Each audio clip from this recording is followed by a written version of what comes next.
बनाया गया है।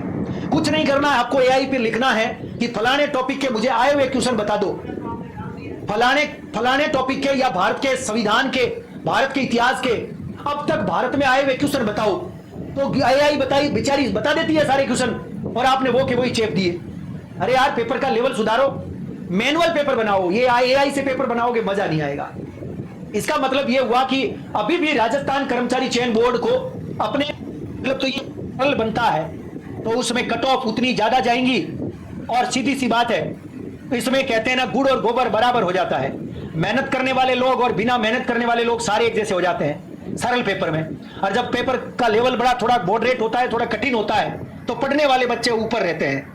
तो मैं तो चाहूंगा कि पेपर का लेवल सुधरना चाहिए था, जबकि इन लोगों ने सच में पटवारी का पेपर बना ही नहीं। शायद ऐसा लग रहा था कि इन्होंने चतुर्थ श्रेणी के लिए जो पेपर बना के रखे हैं उनमें से एक पेपर आपके पटवारी वालों को ठका दिया आज।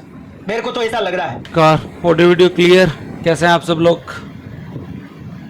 पेपर का लेवल कैसा लगा आप लोगों को? वैसे मैं अगर जेन्युइनली आप लोगों को बताऊं तो पढ़ने वाला कोई भी विद्यार्थी इस पेपर से जो है वो संतुष्ट नहीं होगा।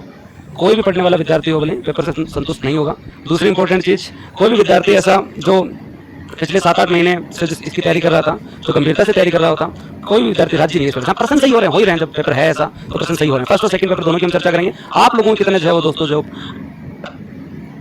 थोड़े से वन लाइनर क्वेश्चंस बहुत ज्यादा थे। यहाँ पे मानवीय गलतियां, जैसे चयन बोर्ड के अध्यक्ष साहब ने कहा कि आपसे बहुत सारी गलतियां हो सकती है, तो बात ये भी ठीक है कि इसमें जो है थोड़ी गलतियां जो है वो आपके यहाँ पर होने की संभावना रहती है, क्योंकि इजी पेपर होता है, सब कुछ आ ही रहा होता है, तो आदमी जो ज्यादा क्वेश्चन कराता है तो उसकी वजह से जो है वो दोस्तों आपके यहाँ पे जो है मानवीय गलतियों की भी संभावना रहती है। हाँ, गूगली मतलब अगर आप लोग देख रहे हो ना, जैसे आलोकराज जी ट्विटर के ऊपर भी जो करते रहते हैं ना, हाँ आज यहाँ कह रहा है कि हेयर स्टाइल को फर्क कौन पड़ा, आलोकराज जी कह रहा है आलोकराज जी कह रहा है कि कोई सी टाल काट के चले जाइए, कोई फर्क कौन पड़ा। गूगली टाइप का सा जो आपका ये पेपर था, फर्स्ट और सेकंड पेपर दोनों का एनालिसिस करेंगे, रख सकते हो। हाँ, आपका पेपर है दोनों शिफ्ट के अंदर। अगर आप यहाँ पर सब इस पूरे दोनों पेपर के अंदर अगर हम लोग मैथ जो है वो उससे ज्यादा थी और ये सारी चीजें थी, फिर भी ओवरऑल अगर हम देखें तो पेपर इजी था।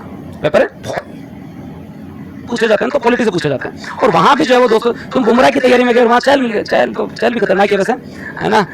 हाँ, आप लोगों में से किसके कितने क्वेश्चन जो है वो दोस्तों आप लोगों के जो है वो सेकंड शिफ्ट का जो है वो डिटेल आंसर की आप लोगों को जब देंगे।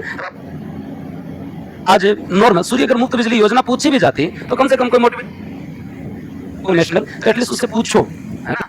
अभी आंसर की जवाब जारी करते ही हो, ज्यादा टेंशन लेने की जरूरत नहीं है। एक चीज की अगर कमी मतलब मुझे जहां तक फील हुई इंडिविजुअल, अगर आप करंट अफेयर का पोर्शन दे रहे हो बच्चे को नेशनल तो एटलीस्ट उससे पूछो, है ना। अगर आप अगले को जो है वो कोई भी सब्जेक्ट दे रहे हो तो उसमें से उस लेवल का क्वेश्चन पॉलिटी दिए तो वैसे पॉलिटी पूछो, ताकि आगे वो और एग्जाम के अंदर भी अच्छा पढ़ने का प्रयास करें। जैसे अगर हम देखें, अगर आज नॉर्मल सूर्य अगर मुफ्त बिजली योजना पूछी भी जाती